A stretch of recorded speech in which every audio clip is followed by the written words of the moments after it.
11. A Flight for Life. On the morning which followed this interview with the Mormon prophet, John Ferrier went into Salt Lake City, and having found his acquaintance who was bound for the Nevada mountains, he entrusted him with his message to Jefferson Hope. In it, he told the young man of the imminent danger which threatened them and how necessary it was that he should return. Having done thus, he felt easier in his mind and returned home with a lighter heart. As he approached his farm, he was surprised to see a horse hitched to each of the posts of the gate. Still more surprised was he on entering to find two young men in possession of his sitting room. One, with a long pale face, was leaning back in the rocking chair with his feet cocked up upon the stove.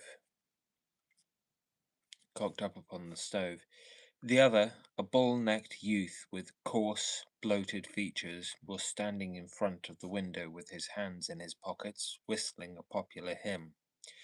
Both of them nodded to Ferrier as he entered, and the one in the rocking chair commenced the conversation.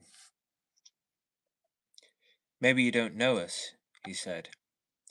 "This here is the son of Elder Drebber, and I'm Joseph Stangerson, who travelled with you in the desert when the Lord stretched out his hand and gathered you into the true fold, as he will all the nations in his own good time," said the other in a nasal voice. "He grindeth slowly, but exceeding small." John Ferrier bowed coldly. He had guessed who his visitors were. "We have come," continued Stangerson, "at the advice of our fathers to solicit the hand of your daughter for whichever of us may seem good to you and to her. As I have but 4 wives, and brother Drebber here has 7, it appears to me that my claim is the stronger one." "Nay, nay, brother Stangerson," cried the other. "The question is not how many wives we have, but how many we can keep. My father has now given over his mills to me, and I am the richer man. But my prospects are better," said the other warmly. "When the Lord removes my father, I shall have his tanning yard and his leather factory. Then I am your elder, and am higher in the church." "It will be for the maiden to decide," rejoined young Drebber, smirking at his own reflection in the glass. "We will leave it all to her decision." During this dialogue, John Ferrier had stood fuming in the doorway, hardly able to keep his riding whip from the backs of his 2 visitors. "Look here," he said at last, striding up to them. "When my daughter summons you, you can come, but until then I don't want to see your faces again." The 2 young Mormons stared at him in amazement. In their eyes, this competition between them for the maiden's hand was the highest of honors both to her and her father. "There are 2 ways out of the room," cried Ferrier. "There is the door, and there is the window. Which do you care to use?" His brown face looked so savage, and his gaunt hands so threatening, that his visitors sprang to their feet and beat a hurried retreat. The old farmer followed them to the door. "Let me know when you have settled which it is to be," he said sardonically. "You shall smart for this," Stangerson cried, white with rage. "You have defied the prophet and the council of 4. You shall rue it to the end of your days." "The hand of the Lord shall be heavy upon you," cried young Drebber. "He will arise and smite you." "Then I'll start the smiting," exclaimed Ferrier furiously, and would have rushed upstairs for his gun had not Lucy seized him by the arm and restrained him. Before he could escape from her, the clatter of horses' hoofs told him that they were beyond his reach. "The young, canting rascals!" he exclaimed, wiping the perspiration from his forehead. "I would sooner see you in your grave, my girl, than the wife of either of them." "And so should I, father," she answered with spirit. "But Jefferson will soon be here." "Yes, it will not be long before he comes. The sooner the better, for we do not know what their next move may be." It was indeed High time that someone capable of giving advice and help should come to the aid of the sturdy old farmer and his adopted daughter. In the whole history of the settlement, there had never been such a case of rank disobedience to the authority of the elders. If minor errors were punished so sternly, what would be the fate of this arch rebel? Ferrier knew that his wealth and position would be of no avail to him. Others, as well known and as rich as himself, had been spirited away before now, and their goods given over to the church. He was a brave man, but he trembled at the vague, shadowy terrors which hung over him. Any known danger he could face with a firm lip, but this suspense was unnerving.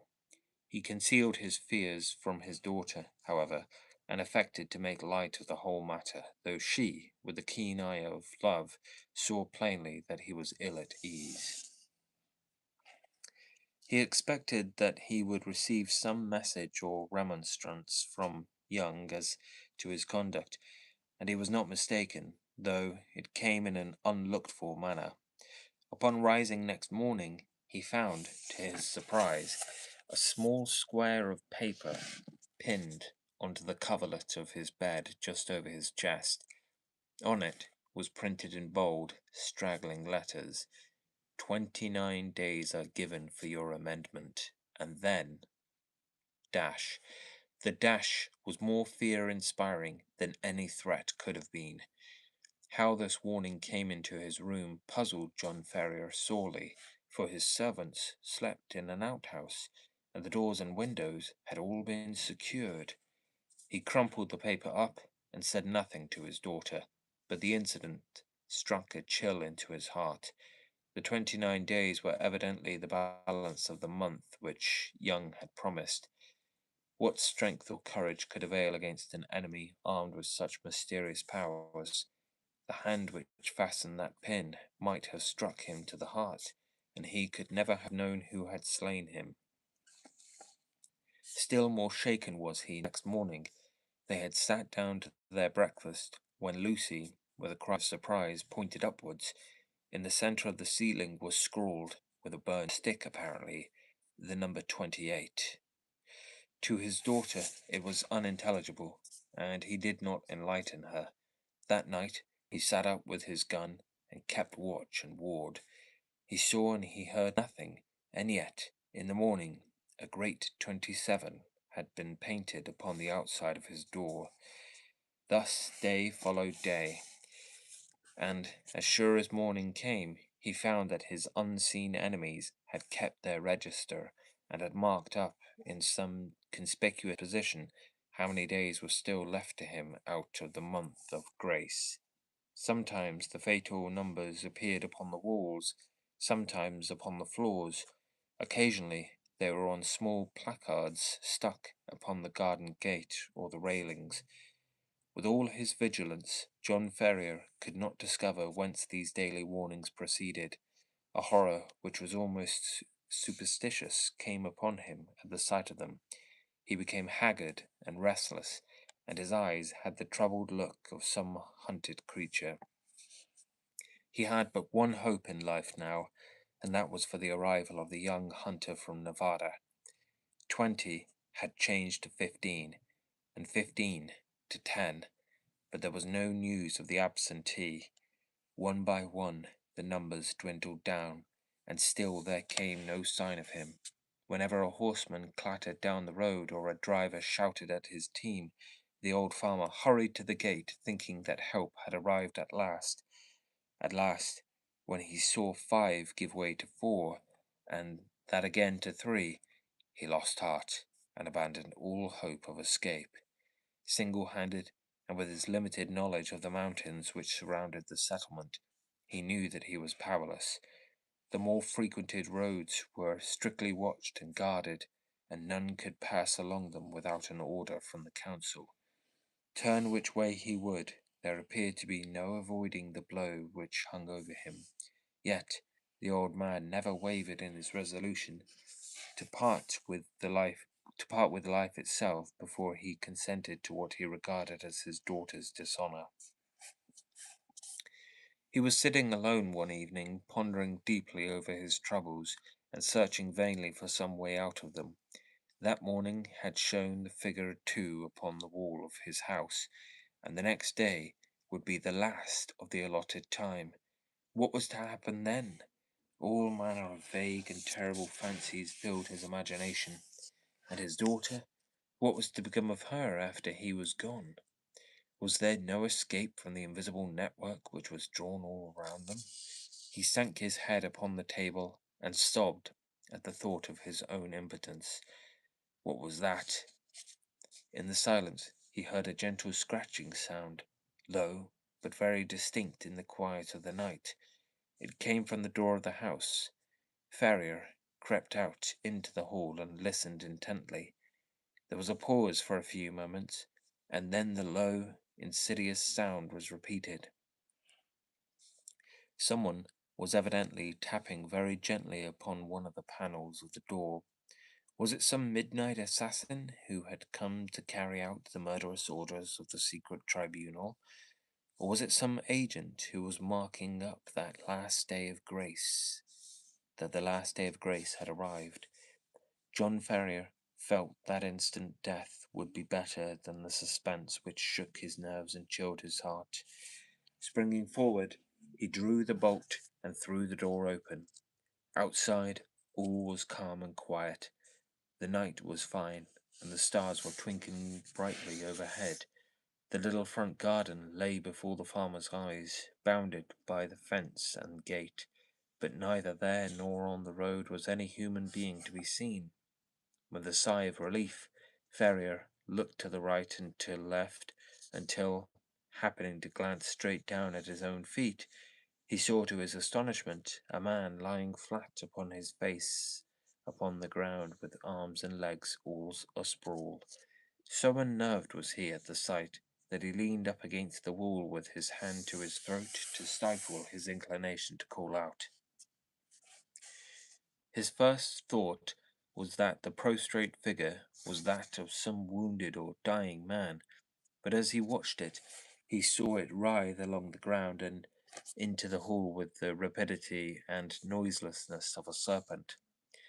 Once within the house, the man sprang to his feet, closed the door, and revealed to the astonished farmer the fierce face and resolute expression of Jefferson Hope. "Good God!" gasped John Ferrier. "How you scared me! Whatever made you come in like that?" "Give me food," the other said hoarsely. "I have had no time for bite or sup for 48 hours. He flung himself upon the cold meat and bread which were still lying upon the table from his host's supper, and devoured them voraciously. "Does Lucy bear up well?" he asked, when he had satisfied his hunger. "Yes, she does not know the danger," her father answered. "That is well. The house is watched on every side. That is why I crawled my way up to it. They may be darned sharp, but they're not quite sharp enough to catch a Washoe hunter." John Ferrier felt a different man now that he realized that he had a devoted ally. He seized the young man's leathery hand and wrung it cordially.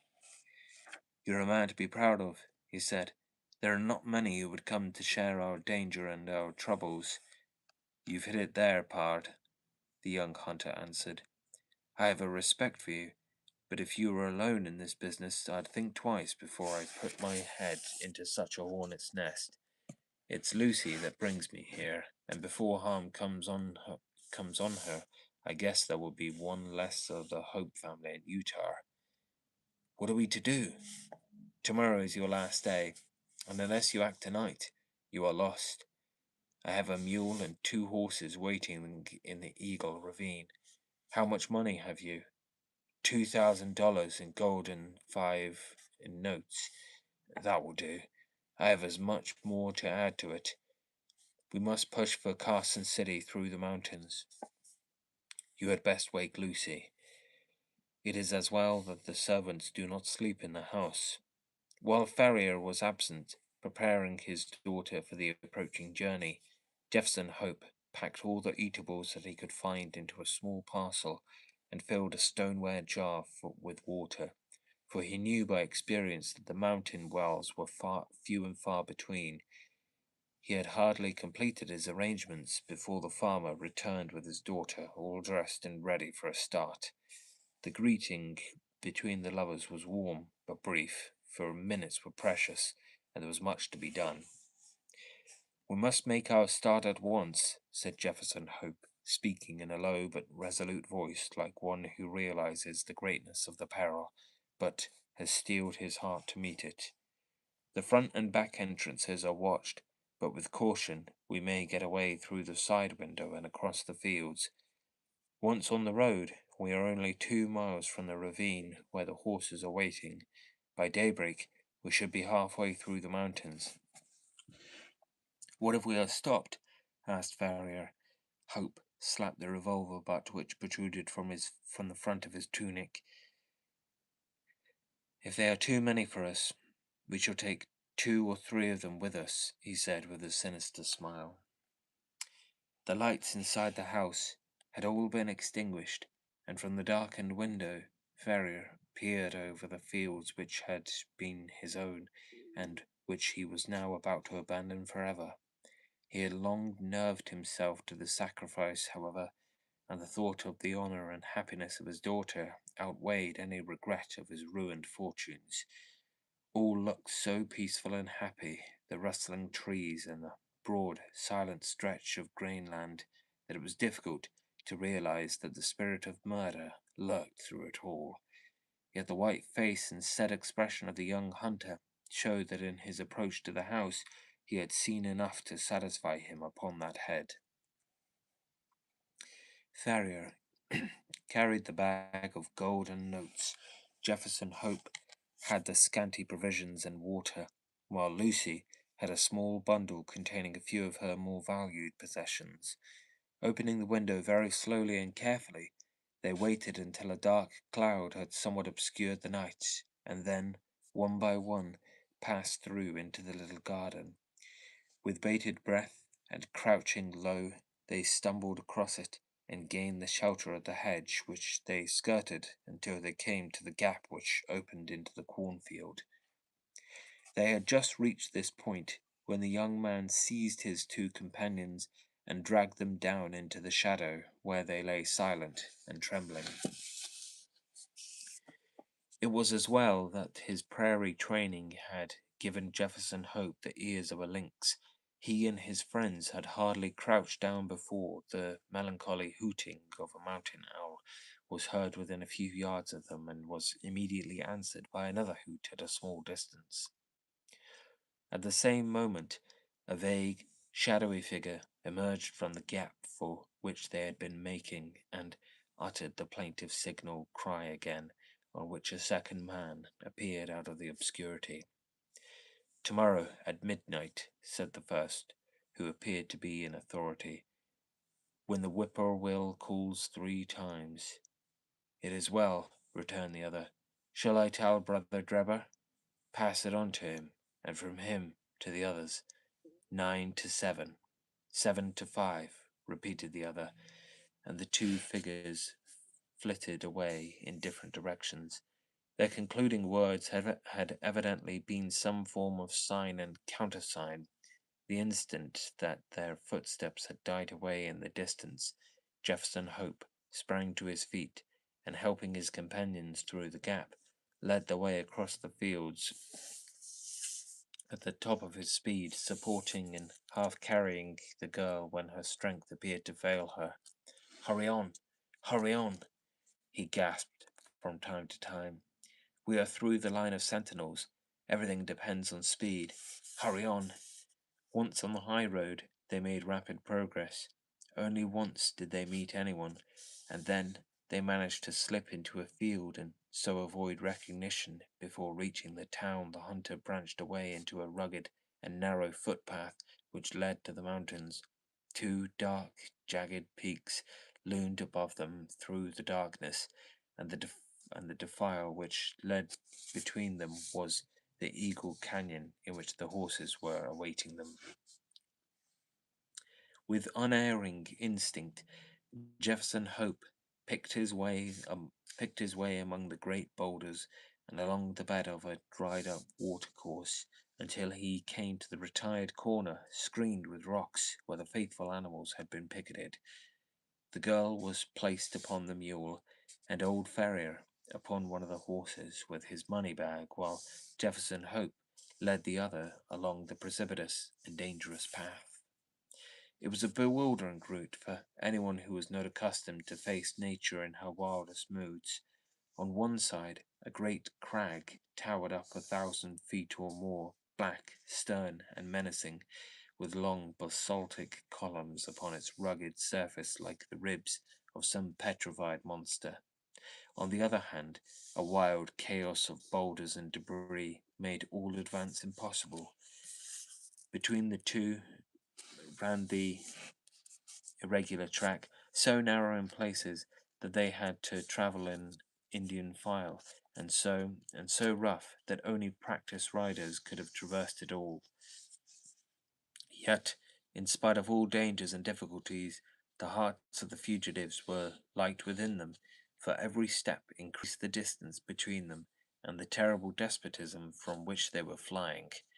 They soon had a proof, however, that they were still within the jurisdiction of the saints. They had reached the very wildest and most desolate portion of the pass when the girl gave a startled cry and pointed upwards. On a rock which overlooked the track, showing out dark and plain against the sky, there stood a solitary sentinel. He saw them as soon as they perceived him, and his military challenge of "Who goes there?" rang through the silent ravine. "Travellers for Nevada," said Jefferson Hope, with his hand upon the rifle which hung by his saddle. They could see the lonely watcher fingering his gun and peering down at them as if dissatisfied at their reply. "By whose permission?" he asked. "The Holy Four," answered Ferrier. His Mormon experiences had taught him that that was the highest authority to which he could refer. 9-7, cried the sentinel. 7-5, returned Jefferson Hope promptly, remembering the countersign which he had heard in the garden. "Pass, and the Lord go with you," said the voice from above. Beyond his post, the path broadened out, and the horses were able to break into a trot. Looking back, they could see the solitary watcher leaning upon his gun, and knew that they had passed the outlying post of the chosen people, and that freedom lay before them.